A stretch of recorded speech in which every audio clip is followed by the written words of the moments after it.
Hello everyone, how are you all? I hope you all are very well. Welcome back to my channel, Mind Tales English channel में आपका बहुत बहुत स्वागत है। Students, today we are going to learn pronoun. आज हम pronouns पढ़ेंगे। Noun हमने complete कर लिए हैं, देन आज हम pronoun पढ़ेंगे।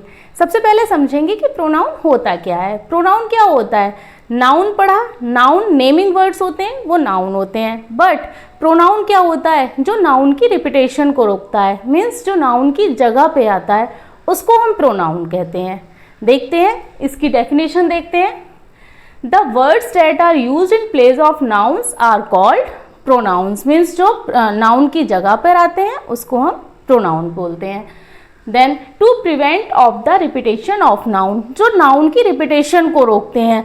मीन्स अगर बार बार अगर हम नाउन लिखते रहेंगे, किसी का नाम लिखते रहेंगे, और तो वो क्या करता है, वो सेंटेंस की ब्यूटी को कम कर देता है। मीन्स उसका सही होता है बट वो ग्रामेटिकल गलत हो जाता है, क्योंकि जहाँ पे प्रोनाउन की नीड होती है, अगर वहीं पे हम नाउन को लिखेंगे तो वहाँ पर ग्रामेटिकल गलत माना जाएगा। सेंस उसका सही निकलेगा बट वो ग्रामेटिकल गलत माना जाएगा। देन देखते हैं एग्जाम्पल से देखेंगे। जैसे हमने लिखा Mohan is absent because Mohan is ill. अब इसमें हमने क्या नोटिस किया, इस सेंटेंस में हमने नोटिस किया कि इसका मीन्स तो सही है कि Mohan is absent, Mohan absent है बिकॉज मोहन इज इल, क्योंकि मोहन बीमार है इसलिए वो एब्सेंट है। इसका सेंस सही है बट ये ग्रामेटिकल अभी भी रॉन्ग है। क्यों रॉन्ग है? क्योंकि यहाँ पर ये मोहन है, मोहन ही एब्सेंट है एंड मोहन ही इल है। मोहन एब्सेंट है और मोहन इल है, तो यहाँ पर हमने मोहन लिख दिया, राइट। बट यहाँ पर हम मोहन ना लिख के क्या लिखेंगे, ही लिखेंगे। मीन्स प्रोनाउन को लिख देंगे, क्योंकि ये हम बार बार मोहन का रिपीटेशन करेंगे, सेंटेंस की ब्यूटी कम होती है। एंड अब हम यहाँ पे इसको सही मानेंगे, Mohan is absent because he is ill, क्योंकि वही इल है। मोहन को ही हम ही बोल रहे हैं। अब देखिए, अगर हम सिर्फ इतना ही बोलें ही इज इल, तो क्या हमें कुछ समझ आएगा कि ही इज इल, वह बीमार है? अब पता नहीं यानी कौन बीमार है, नहीं समझ में आ रहा है कुछ भी। लेकिन प्रोनाउन के आने से पहले नाउन का आना भी कंपलसरी है, क्योंकि जो प्रोनाउन होते हैं वो नाउन की जगह पर आते हैं। अगर इसमें मोहन ना दिया हो, इतना ही दिया हो, तो इसका सेंटेंस मीन्स इसका मीन्स कंप्लीट नहीं हो रहा है। मीन्स भी कंप्लीट हो रहा है बट ये नहीं आ रहा है समझ में कि ही कौन है। अब यहाँ पर क्लियर कर दिया कि मोहन एब्सेंट है तो मोहन ही इल है, तो इसका मतलब है कि जो ही आया है यहाँ पर, ये मोहन के लिए आया है। आई होप आप इसका मीन समझ पा रहे हैं प्रोनाउंस का, कि जो प्रोनाउंस होते हैं वो अकेले एग्जिस्ट नहीं करते हैं। मीन्स उसका अकेले कोई भी मतलब नहीं होता है। वो नाउन, पहले नाउन आएगा उसके बाद प्रोनाउन आएगा। मीन्स अकेला आएगा तो उसका कोई भी मतलब नहीं है। अब ही है, ही पता नहीं कौन है। आई होप आप क्लियर कर पा रहे हैं। नेक्स्ट देखेंगे, जैसे Rohan went to market, Rohan market गया। अब यहाँ पर मैं ही की जगह रोहन लिख देती हूँ। Rohan bought a pen, Rohan market गया और उसने पेन खरीदा। मीन्स के रोहन ने पेन खरीदा। अगर मैं रोहन दोबारा लिख दूंगी तो रॉन्ग हो जाएगा, सेंटेंस सही है, मीन्स ग्रामेटिकल गलत हो जाएगा। इसका मीन्स सही आएगा, क्योंकि यहाँ पर किसकी नीड है, यहाँ पर प्रोनाउन की नीड है, तो यहाँ पे क्या आ जाएगा, ही सही आ जाएगा एंड ये रोहन नहीं आएगा। अब ही बोट अ पेन, अगर हम इतना ही बोलते हैं तो ये सही है, मीन्स भी सही दे रहा है, बट हमें नहीं समझ आ रहा है कि ही है कौन। और एंड अगर हम पूरा सेंटेंस पढ़ेंगे और यहीं से अगर हम ऐसे करते हैं he went to market, he bought a pen, तब भी नहीं समझ में आएगा कि ही, समझ में आएगा कि कोई लड़का है और वो मार्केट गया है, पेन लेके आया है। बट इसका एग्जैक्ट मीनिंग जब हम समझेंगे तो उससे पहले हमें नाउन की नीड रहेगी। पहले हमने नाउन लिखा, मीन्स नेमिंग वर्ड, उसके बाद फिर उसी का रिपीटेशन रोकने के लिए हमने प्रोनाउन का यूज़ किया। आई होप अब आपको अच्छे से क्लियर हो रहा है कि प्रोनाउन का हम यूज़ क्यों करते हैं और कहाँ करते हैं। अब इसके काइंड देखते हैं। प्रोनाउंस के काइंड कितने होते हैं? पर्सनल प्रोनाउंस हो गए, पजेसिव प्रोनाउंस हो गए, रेसिप्रोकल प्रोनाउंस हो गए, demonstrative pronouns, distributive pronouns, reflexive pronouns, emphatic pronouns, indefinite pronouns, relative pronouns and interrogative pronouns. अब हम क्या करेंगे, ये जितने भी इसके काइंड्स हैं प्रोनाउंस के, उन काइंड्स को हम डिटेल में पढ़ेंगे और यहाँ से प्रोनाउन चैप्टर से क्वेश्चंस बहुत बनते हैं। देन आप पेशेंस बनाए रखेंगे। अभी हम बेसिक क्लियर करते हैं, उसके बाद एडवांस लेवल का पढ़ते चले जाएंगे। जिनको ये आता है वो पेशेंस बना के रखेंगे, आपको आगे वीडियो में बहुत कुछ मिलेगा। देन आप इसका स्क्रीनशॉट ले लीजिए।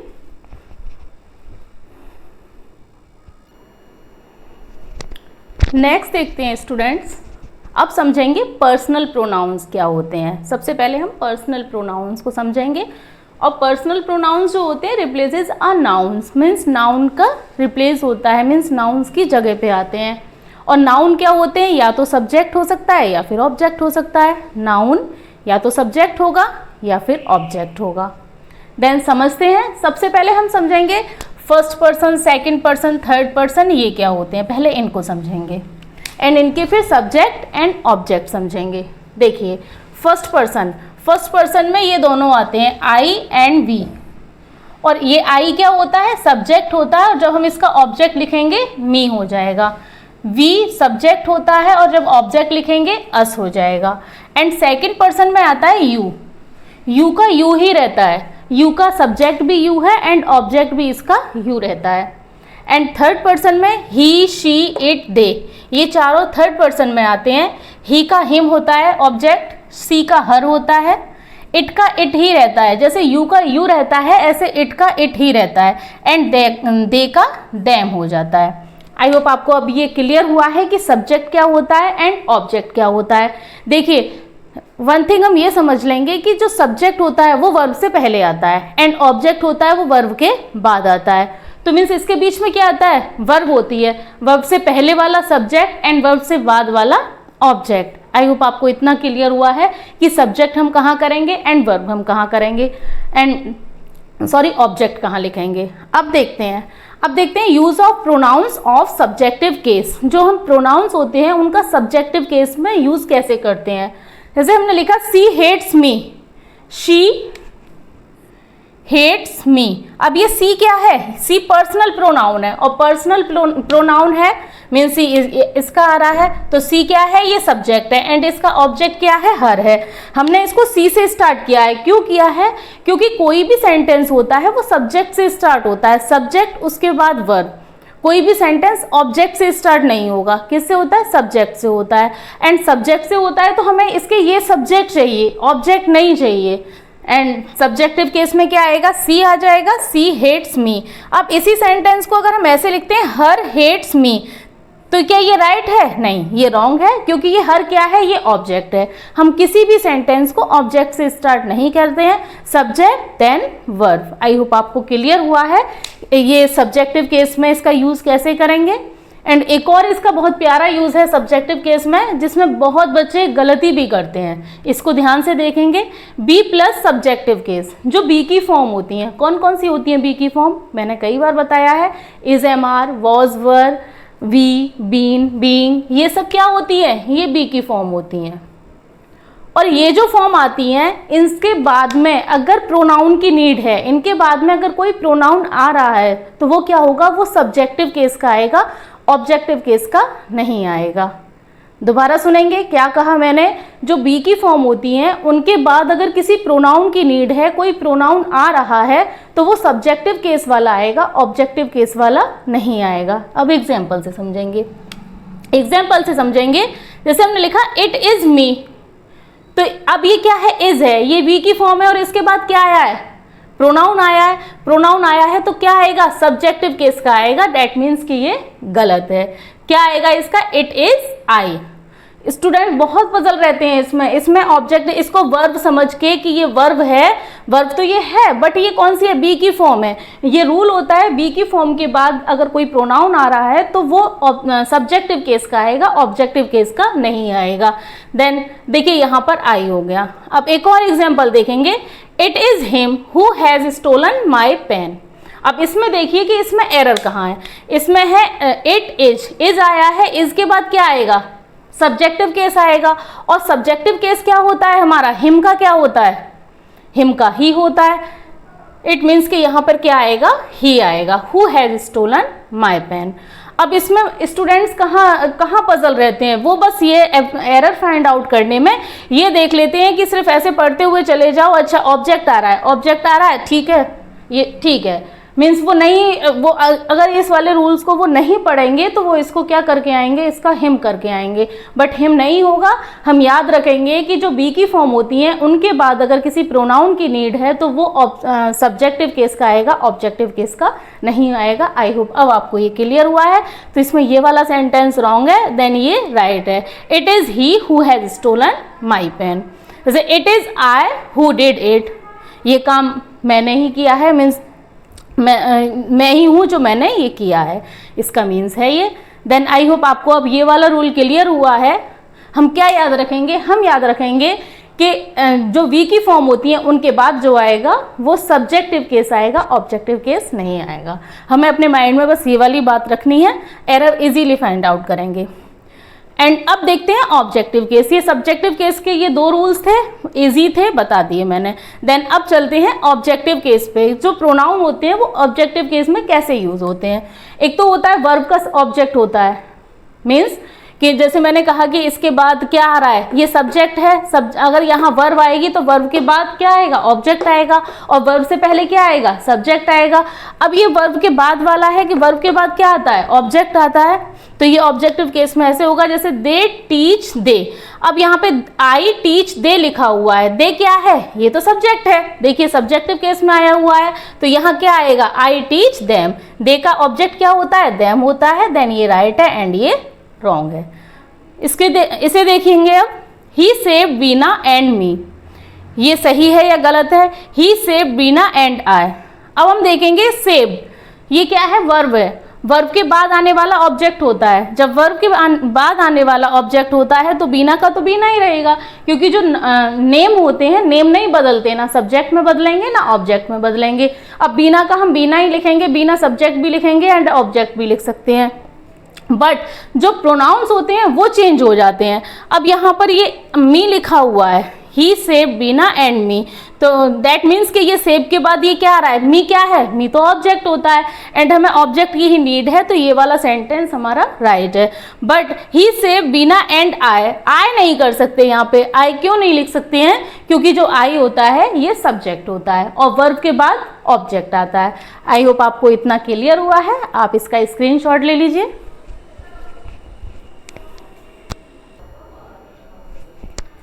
नेक्स्ट देखते हैं स्टूडेंट्स, नेक्स्ट रूल देखेंगे प्रीपोजिशन प्लस ऑब्जेक्टिव केस। मैंने आपको पहले भी बताया है कि एक तो वर्ब का ऑब्जेक्ट होता है, देन एक प्रीपोजिशन का ऑब्जेक्ट होता है। जहाँ प्रीपोजिशन आएगा उसके बाद अगर आ रहा है तो वो प्रीपोजिशन का ऑब्जेक्ट है। एंड मीन्स के जो प्रीपोजिशन होती है उसके बाद ऑब्जेक्टिव केस आता है, सब्जेक्टिव केस नहीं आता। आप इतना याद रखेंगे। एक अभी मैंने वर्ब का बताया था, वर्ब का ऑब्जेक्ट होता है, वर्ब के बाद ऑब्जेक्ट आता है, एंड एक प्रीपोजिशन होता है उसके बाद भी ऑब्जेक्ट आता है। कैसे आता है समझेंगे, एग्जाम्पल देखेंगे। Rahul divided these apples between her and me. अब बताइए ये सही है या गलत है। अब ये बिटवीन आ गया, बिटवीन क्या है, प्रीपोजिशन है। जिनको प्रीपोजिशन की नॉलेज है कि प्रीपोजिशन क्या होती है, जैसे इन, ऑन, बिटवीन, एक्सेप्ट, इस टाइप से जो ये प्रीपोजिशन होती हैं इनके बाद जो आता है वो ऑब्जेक्टिव केस आता है। और प्रीपोजिशन कहाँ कैसे यूज होती है वो हम प्रीपोजिशन वाले चैप्टर में पढ़ाएंगे। देन यहाँ देखेंगे, अब ये प्रीपोजिशन आ गया बिटवीन, तो इसके बाद हर आया हुआ है। हर क्या होता है, ऑब्जेक्ट होता है, अभी हम सीख चुके हैं। एंड मी क्या होता है, मी भी ऑब्जेक्ट होता है। मी का सब्जेक्ट क्या होता है, आई होता है, एंड हर का सी होता है। अगर शी और आई आया हुआ होता तो रॉन्ग हो जाता, बट यहाँ पर हर एंड मी आया हुआ है, ये राइट है, क्योंकि हमें नीड किसकी है, हमें प्रीपोजिशन के बाद ऑब्जेक्टिव केस की नीड है, सब्जेक्टिव केस की नहीं है। आई होप आपको अब ये क्लियर हुआ है कि प्रीपोजिशन के बाद ऑब्जेक्टिव केस आता है। अब जहाँ पे बच्चे पजल होते हैं, ये भी आपको पता होगा, अगर नहीं पता होगा तो पता चल गया है। देन जहाँ पे बच्चे पजल होते हैं इसे समझेंगे अच्छे से। एक होता है बट, बट का यूज हम एज अ प्रीपोजिशन भी करते हैं एंड एज अ कंजंक्शन भी करते हैं। अब हम कैसे, अब इसका कैसे पता लगाएंगे कि ये कंजंक्शन है या फिर प्रीपोजिशन है, देखेंगे। देखिए जो कंजंक्शन होता है इसका मीन्स होता है लेकिन, बट अगर कंजंक्शन है तो इसका मीन्स है लेकिन। लेकिन अगर बट प्रीपोजिशन है तो उसका मीन्स होता है सिवाय। एग्जाम्पल से समझेंगे। देखिए everyone was there but me and I. अब यहाँ पे हम कैसे पता लगाएंगे कि ये कंजंक्शन है या फिर प्रीपोजिशन है? कैसे पता लगाएंगे? एवरीवन वॉज देयर, हर कोई वहां था, बट लेकिन अब यह होगा सिवाय मेरे, इसका सेंस ये आ रहा है कि सिवाय मेरे, तो यहाँ पे क्या किसका यूज होगा? मी का यूज होगा एंड आई का नहीं होगा, क्योंकि आई सब्जेक्टिव केस हो जाएगा। और इस टाइप से ही एग्जामिनर ऐसे ही चलाता है, बट के बाद क्या करता है? ऑब्जेक्टिव केस दे देता, सब्जेक्टिव केस दे देता है ना। तो हमें क्या करना होता है कि हमें यही चीज देखनी होती है कि कहीं बट के बाद उसने सब्जेक्टिव केस तो नहीं दिया है। ऑब्जेक्टिव दिया है तो राइट है, एंड सब्जेक्टिव केस दे दिया है तो रॉन्ग है। आई होप आपको ये क्लियर हुआ है कि बट के बाद मी का यूज होगा। एंड कंजंक्शन कहाँ है? ही इज रिच, वह मालदार है। शी इज ग्रेडी, तब भी लालची है। तो अब यहां पर किसका सेंस निकल रहा है? यहां पर लेकिन का सेंस निकल रहा है, तो ये क्या हो गया? ये कंजंक्शन हो गया। तो इसके बाद क्या आएगा? सब्जेक्ट आएगा। एंड ये वाला बट है, इसके बाद क्या आया है? ऑब्जेक्ट आया है। अब आप लोग ये पजल हो रहे होंगे, डाउट हो रहा होगा कि हम पहचानेंगे कैसे। मैं बताती हूँ कैसे पहचानेंगे। जो कंजंक्शन होता है अभी मैंने पढ़ाया नहीं है, बट जितनी नीड है उतना समझा देती हूँ। जो कंजंक्शन होता है वो दो वर्ड को या फिर दो सेंटेंस को जोड़ने का काम करता है। अब देखेंगे हम यहाँ पे कि ये दो सेंटेंस जुड़े हुए हैं। देखिए एक ये पूरा सेंटेंस है, ही इज रिच, वह अमीर है। शी इज ग्रेडी, ये भी पूरा सेंटेंस है। मीन्स कि इन दोनों सेंटेंस को जोड़ने का काम बट ने किया है। इट मीन्स कि ये कंजंक्शन है। बट यहाँ पर प्रीपोजिशन का वर्क कैसे हो रहा है? एवरीवन वॉज देयर बट, क्या इसके बाद कोई सेंटेंस आ रहा है? पूरा नहीं आ रहा है। जब नहीं आ रहा है तो ये किसका काम कर रहा है? प्रीपोजिशन का काम कर रहा है। जैसे ये सेंटेंस तो इजी है कि हमने इसका मीनिंग भी निकाल लिया, बट एग्जाम में क्या होता है कि बहुत बड़े बड़े सेंटेंस आ जाते हैं, मीनिंग हम इतनी जल्दी नहीं निकाल पाते हैं, उसका मीन्स नहीं समझ पाते हैं। तो आप ऐसे भी देखेंगे कि देखिए उसके बाद पूरा पूरा सेंटेंस आया हुआ है या नहीं। अगर नहीं आया हुआ है तो वो प्रीपोजिशन का वर्क कर रहा है, एंड अगर पूरा सेंटेंस आया हुआ है तो वो इसका कंजंक्शन का वर्क कर रहा है। आई होप आपको अब ये वाला कंसेप्ट क्लियर हुआ है। अब देखेंगे लेट प्लस ऑब्जेक्ट। जो लेट होता है, लेट के बाद हम ऑलवेज ऑब्जेक्ट का यूज करते हैं, सब्जेक्ट का नहीं करते। जैसे लेट हर गो, उसे जाने दो, तो यहाँ पर हर का यूज हो रहा है। हर क्या है? ऑब्जेक्ट है, ये राइट है। अगर हम एग्जामिनर क्या करेगा? ये लिख के देगा लेट शी गो, तो ये क्या हो जाएगा? रॉन्ग हो जाएगा, क्योंकि लेट के बाद हम सब्जेक्ट नहीं लिखते हैं, लेट के बाद हम ऑब्जेक्ट लिखते हैं। जैसे let you and me play. अब देखेंगे कि इसमें कौन सा सही है। Let you and I play. अब यू तो होता है कि सब्जेक्ट भी होता है एंड ऑब्जेक्ट भी होता है, इसमें तो हमें ध्यान देने वाली कोई बात है ही नहीं कि यू आ रहा है तो यू सब्जेक्ट भी है एंड ऑब्जेक्ट भी है, तो मीन्स ये यहाँ पे ऑब्जेक्ट है। एंड मी क्या होता है? मी ऑब्जेक्ट होता है। मी ऑब्जेक्ट होता है तो हमारा ये वाला सेंटेंस राइट है। बट आई क्या होता है? आई सब्जेक्ट होता है। जब आई सब्जेक्ट होता है तो हमारा सेंटेंस ये वाला रॉन्ग है। आई होप आपको ये क्लियर हुआ है। ऐसे हम बोलेंगे लेट मी गो, मुझे जाने दो, एंड लेट आई गो नहीं बोल सकते, क्योंकि ये आई क्या है? सब्जेक्ट है। सब्जेक्ट लेट के बाद नहीं आता है, एंड लेट के बाद क्या आता है? ऑब्जेक्ट आता है। आई होप आपको लेट का भी कंसेप्ट समझ आया है। देन नेक्स्ट वन देखेंगे कंपैरिजन। जो सब्जेक्ट और ऑब्जेक्ट में जब कंपैरिजन होता है तो उसको हम कैसे करते हैं, बहुत ध्यान से समझेंगे। बहुत प्यारा सा कंसेप्ट है, एंड क्वेश्चंस भी बहुत ज़्यादा बनते हैं यहाँ से। एज और देन, देखिए कि कंपैरिजन करने के लिए एक तो एज होता है एंड देन होता है। मीन्स सेंटेंस में या तो एज आएगा या फिर देन आएगा, जहाँ पे कंपैरिजन हो रहा होगा। सब्जेक्ट का सब्जेक्ट से हो रहा होगा, ऑब्जेक्ट का ऑब्जेक्ट से हो रहा होगा, तो वहाँ पे हम कैसे पहचानेंगे कि कंपैरिजन हो रहा है? क्योंकि सब्जेक्ट में या तो एज आएगा या फिर देन आएगा। एग्जाम्पल से समझेंगे। देन एग्जाम्पल से समझने से पहले एक और बात समझेंगे कि कंपैरिजन हमेशा इक्वल थिंग्स में होता है। मीन्स सब्जेक्ट है तो सब्जेक्ट का कंपैरिजन सब्जेक्ट से होगा, ऑब्जेक्ट है तो ऑब्जेक्ट का कंपैरिजन ऑब्जेक्ट से होगा। कंपैरिजन इक्वल थिंग में होता है, अलग अलग नहीं होता। जैसे देखेंगे एग्जाम्पल से समझेंगे। Ramesh is as thin as I. अब यहाँ पे एग्जामिनर क्या करेगा? मी लिख के दे देगा। अब बच्चे क्या करते हैं? पजल भी हो जाते हैं कि बाद में क्या आता है? ऑब्जेक्ट आता है, तो वो मी को राइट कर देते हैं। बट यहाँ पर मी नहीं आएगा, क्यों नहीं आएगा? क्योंकि कंपैरिजन किससे हो रहा है? रमेश का हो रहा है। और किससे हो रहा है? मुझसे हो रहा है। मीन्स दोनों ही सब्जेक्ट हैं, दोनों सब्जेक्ट हैं, तो यहाँ पर क्या आएगा? यहाँ पर आई आ जाएगा, क्योंकि रमेश सब्जेक्ट है, सब्जेक्ट का कंपैरिजन सब्जेक्ट से होगा। नहीं आया समझ? दोबारा समझेंगे एंड दूसरे एग्जाम्पल से समझेंगे। She knows you better than me. अब देखेंगे यहाँ पे, शी नोज यू, वो तुम्हें जानती है, बेटर देन मी, मुझसे ज़्यादा वो तुम्हें जानती है। देन तो यहाँ पर कंपैरिजन किससे हो रहा है? यू से हो रहा है। यू क्या है? ऑब्जेक्ट है। जब यू ऑब्जेक्ट है तो यहाँ क्या आ जाएगा? मी आ जाएगा, यहाँ पर आई नहीं आएगा। आप ऐसे याद रखेंगे कि कंपैरिजन हो किससे रहा है।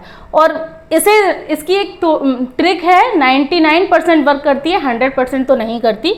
आप ऐसे भी देखेंगे, जैसे ऐसे लौट के जाएंगे तो सबसे पहले क्या आ रहा है? जो सबसे पहले आ रहा होगा उसी से कंपैरिजन हो रहा है। आप इधर से ऐसे करके देखेंगे और कंपैरिजन कहाँ हो रहा है? यू से हो रहा है। और यू इसमें क्या है? यू इसमें ऑब्जेक्ट का वर्क कर रहा है। ऑब्जेक्ट का वर्क कर रहा है तो यहाँ पर ऑब्जेक्ट आएगा। आई होप अब आपको क्लियर हुआ होगा। नेक्स्ट वन देखेंगे, you are more honest than he. अब देखिए यू क्या है इसमें? यू किसका काम कर रहा है? यू सब्जेक्ट का काम कर रहा है।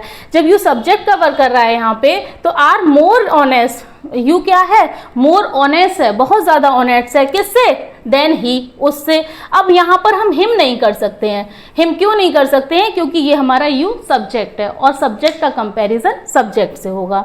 देन नेक्स्ट वन देखेंगे, Kavita is as beautiful as I. Kavita इतनी ही सुंदर है जितना कि मैं। तो यहाँ पर क्या आ जाएगा? यहाँ पर मी नहीं आएगा, नहीं आएगा। आई यहाँ पे सही है। क्यों सही है? क्योंकि कंपैरिजन किससे हो रहा है? कविता का हो रहा है। कविता क्या है? सब्जेक्ट है। जब कविता सब्जेक्ट है तो सब्जेक्ट का कंपैरिजन सब्जेक्ट से होगा। आई होप आप कंपैरिजन समझ पाए हैं। अब नेक्स्ट रूल देखेंगे। नेक्स्ट रूल होता है ऑर्डर। मीन्स जो प्रोनाउन होते हैं उनको, जैसे अब ही आ गया, यू आ गया, दे आ गया, ये सब जब एक साथ आ जाते हैं सेंटेंस में तो इनका ऑर्डर क्या होता है? सबसे पहले हम क्या लिखते हैं वो समझेंगे। Then order of personal pronoun. जो नॉर्मल सेंटेंस होता है, नॉर्मल मीन्स कि जो नॉर्मल सेंटेंस होगा, जैसे गुड मैनर्स वाला, आप ऐसे समझिए, गुड मैनर्स वाला। गुड मैनर्स वाला थोड़ा सा मैं इसे आपको प्रैक्टिकली समझा देती हूँ, तब समझ आएगा। जैसे आपके घर पे अगर कोई आया है तो और कोई आया है उसके साथ भी कोई है, तो जिसको आप जानते हैं मीन्स यू, तो उसको बोलेंगे अरे आप आइए बैठिए, तो सबसे पहले उनसे कहेंगे। फिर जो उनके साथ आए हैं उनसे भी कहेंगे अरे आप भी बैठिए, उसके बाद फिर आप बैठेंगे। मीन्स कि यहाँ पे मैनर्स क्लियर हो रहा है, डिक्लेयर हो रहा है कि अगर कोई आ रहा है सामने से, तो अगर आपके घर पे आया है तो पहले आप उसको कहेंगे बैठने को, फिर बराबर वाले को कहेंगे, फिर आप खुद बैठेंगे। ऐसा नहीं होगा कि आप बैठे रहेंगे और कि अगर सामने वाला खड़ा है तो वो खड़ा रहेगा, वो बैड मैनर्स में आ जाएगा। देन ये गुड मैनर्स वाली जो बात होती है इसमें हम यूज़ करते हैं सबसे पहले यू, फिर ही, फिर I. Means second person, third person and first person. अपने आप को हम बाद में रखते हैं। जैसे अभी हमने चाय बनाई, चाय बना ली, सबको दी, तो ऐसा नहीं होगा कि सबसे पहले हम खुद पीने बैठ जाएंगे। अगर कोई हमारे घर पे गेस्ट आया है तो हम क्या करेंगे? सबसे पहले किसको? सामने वाले को चाय देंगे, आप लीजिए। फिर उसके बराबर में जो बैठा होगा कि आप भी लीजिए, उसके बाद आप पिएंगे चाय। तो इसका मीन्स क्या हो गया? सबसे पहले तुम, फिर ही, फिर आए। Means second person, third person and first person. I hope अब आपको क्लियर हुआ होगा, अब समझेंगे। तो इस टाइप के ये नॉर्मल सेंटेंस होते हैं एंड गुड मैनर्स वाले होते हैं। Second person, third person, first person. अब देखते हैं, देखिए you, he, I go to school. अब स्कूल जा रहे हैं, अच्छी बात है, यानी कि तुम भी चलो, वह भी चलेगा, एंड मैं भी जाता हूँ, तुम भी जाते हो स्कूल, वो भी जाता है, एंड मैं भी जाता हूँ स्कूल। इसमें हो गया यू एंड आई। अगर इसमें से एक भी प्रोनाउन नहीं है, एब्सेंट है प्रोनाउन, एब्सेंट मीन्स कि वहाँ पर उसकी नीड नहीं है, तो तब भी हमारा जो ये है सीरीज है, ये इस टाइप से ही चलेगा, सीरियल यही रहेगा। जैसे यहाँ पे यू है, यू के बाद थर्ड पर्सन आया है, थर्ड पर्सन अगर इस सेंटेंस में नहीं है तो उसकी जगह छोड़ देंगे, उसके बाद फिर हम फर्स्ट पर्सन ले लेंगे। एंड यहाँ पर हमारे पास सेकंड पर्सन नहीं है तो फर्स्ट पर्सन से पहले हम थर्ड पर्सन ले लेंगे। जैसे you and I sit here, पहले तुम बैठिए फिर मैं बैठता हूँ। And she and I read the Ramayan. She, देखिए थर्ड पर्सन आ गया, थर्ड पर्सन के बाद फर्स्ट पर्सन आया, रीड आया the Ramayan. You and he went to market. अब मार्केट गए, तुम भी गए थे मार्केट एंड वो भी गया था मार्केट, मीन्स सेकंड पर्सन आ गया एंड थर्ड पर्सन आ गया। आई होप आपको इसका ऑर्डर समझ आया है। ऑर्डर के नेक्स्ट भी है, थोड़ा सा बताएंगे, पहले आप इसका स्क्रीनशॉट ले लीजिए।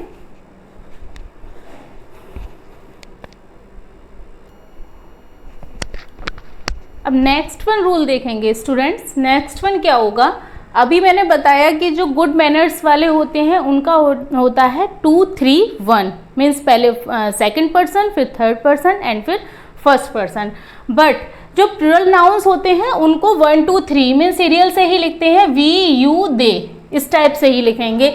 अगर ये प्लूरल है जैसे कि we you they are going to picnic tomorrow, means इसमें कोई भी चेंज नहीं होगा, सिर्फ इसमें 1 2 3 वाला ही याद रखेंगे। हम क्या याद रखेंगे, हम याद रखेंगे कि जहाँ पे गुड मैनर्स वाली बात हो रही है बट सिंगुलर है तो वहाँ पर हम 2 3 1 का कंसेप्ट यूज़ करेंगे। एंड प्लूरल है तो 1 2 3 2 3 1 का कॉन्सेप्ट यूज़ करेंगे जहाँ पे गुड मैनर की बात हो रही है एंड प्रोनाउन सिंगुलर है। देन जहाँ पे प्लूरल है वहाँ पर 1 2 3 का कंसेप्ट यूज़ करेंगे। बट अब यहाँ पे बच्चे बहुत पजल हो जाते हैं इस वाले रूल में। इस वाले रूल में कैसे पजल होते हैं, अब हम देखेंगे कि 1 2 3 का कंसेप्ट और कहाँ यूज़ करते हैं, मीन्स सिंगुलर प्रोनाउन होते हैं उनके साथ भी हम 1 2 3 का कंसेप्ट यूज़ करते हैं।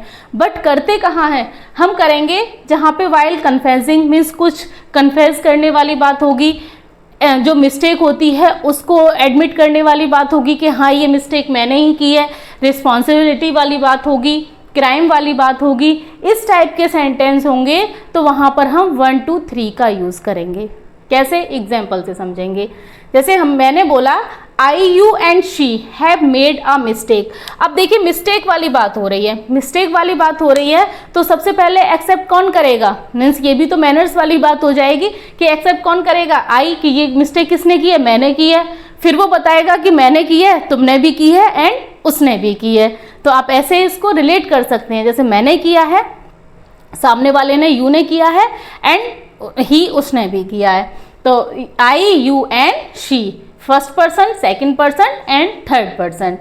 एक और एग्जांपल से देखेंगे, I you and he will be punished. अब पनिश किया जा रहा है, जब पनिश किया जाएगा तो उसमें सबसे पहले अपना नाम लेंगे कि नहीं मुझे पनिश किया जाएगा, एंड फिर उसको भी तुम्हें भी किया जाएगा एंड थर्ड पर्सन को भी किया जाएगा। तो जहाँ पे पनिश की बात हो जाएगी, मिस्टेक की बात हो जाएगी, वहाँ पर हम 1 2 3 वाला कंसेप्ट यूज़ करेंगे। आई होप आप क्लियर कर पा रहे हैं। जैसे आई एंड यू आर क्रिमिनल्स। अब क्रिमिनल्स हैं मीन्स नेगेटिव बात आ रही है यहाँ पे, तो यहाँ पे सबसे पहले क्या करेंगे, क्रिमिनल्स है तो वो अपने लिए पहले बता रहा है कि मैं और तुम। तो आई होप आपको ये क्लियर हुआ है। अब हमें इसमें ऑर्डर वाले में ज़्यादा पजल नहीं रहना है, हमें याद रखना है सिंगुलर प्रोनाउन है और जहाँ पे गुड मैनर्स की बात हो रही है तो वहाँ पे 2 3 1 का कंसेप्ट यूज़ करना है। प्लूरल है तो वहाँ पर कोई भी कंसेप्ट नहीं चेंज करना है, वहाँ पर 1 2 3 वाला यूज़ होगा। एंड जहाँ पे जैसे कुछ मिस्टेक हुई है या फिर क्राइम किया है, यहाँ पे कुछ भी जो भी गलत हुआ है तो वहाँ पे सबसे पहले 1 2 3 मीन्स पहले अपने आप को बोलेंगे, फिर सामने वाले को बोलेंगे, देन उसके साथ है उसको बोलेंगे। आई होप अब आपको क्लियर हुआ है। अब नेक्स्ट देखते हैं, इसमें भी बहुत ज़्यादा पजल रहते हैं, इसको ध्यान से समझेंगे। If third plus first person means जिस सेंटेंस में थर्ड पर्सन भी आएगा एंड फर्स्ट पर्सन भी आएगा, third person and first person, तो उसमें जो एडजेक्टिव होगा हम उसका यूज़ किसके अकॉर्डिंग करेंगे। तो इसमें दे रखा है adjective will come according to first person, means किसी सेंटेंस में आई आया हुआ है एंड थर्ड पर्सन ही आया हुआ है और उसमें हमें एडजेक्टिव यूज़ करना है तो हम फर्स्ट पर्सन के अकॉर्डिंग यूज़ करेंगे। एग्जाम्पल से समझेंगे।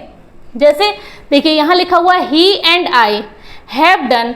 अब यहाँ पे जो ये एडजेक्टिव आया है, ये एडजेक्टिव होता है, एडजेक्टिव आया है तो ये किसके अकॉर्डिंग आएगा, इस आई के अकॉर्डिंग आएगा। मीन्स कि जो जहाँ पे फर्स्ट पर्सन है एंड थर्ड पर्सन है दोनों साथ साथ आएंगे तो फर्स्ट पर्सन के अकॉर्डिंग एडजेक्टिव आएगा। आई होप ये क्लियर हुआ है आपको। She and I are going to take our books. She आया हुआ है, थर्ड पर्सन है, आई फर्स्ट पर्सन है, तो किसके अकॉर्डिंग चेंज करेंगे हम? आई के अकॉर्डिंग इसको चेंज करेंगे, आई के अकॉर्डिंग चेंज करेंगे। एंड क्या आएगा? अवर आएगा। अवर क्यों आएगा? क्योंकि आई और वी फर्स्ट पर्सन के होते हैं, मैंने आपको बताया है आई और वी फर्स्ट पर्सन के होते हैं।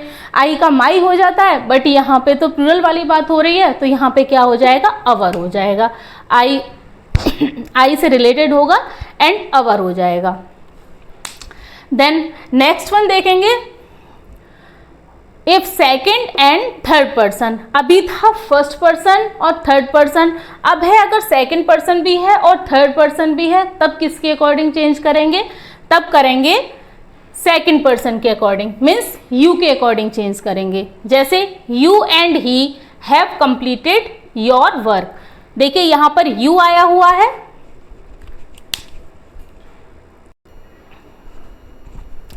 नेक्स्ट देखेंगे जहां पे सेकंड पर्सन है एंड थर्ड पर्सन है, तो वहां पर हम किसके अकॉर्डिंग चेंज करेंगे? वहां हम सेकंड पर्सन के अकॉर्डिंग चेंज करेंगे।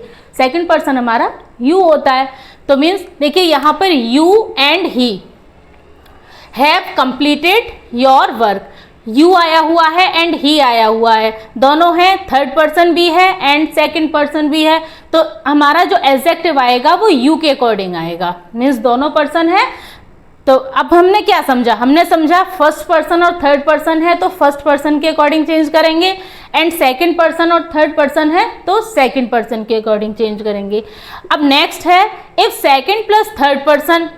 अगर सेकंड एंड थर्ड पर्सन आया हुआ है तो उसे हम किसके अकॉर्डिंग चेंज करेंगे? Adjective will come according to first person, means फिर किसके अकॉर्डिंग चेंज होगा? फर्स्ट पर्सन के अकॉर्डिंग चेंज होगा। यहाँ पर यहाँ पे सेकंड पर्सन और थर्ड पर्सन है, यहाँ पे सेकंड पर्सन और फर्स्ट पर्सन है, आप समझेंगे।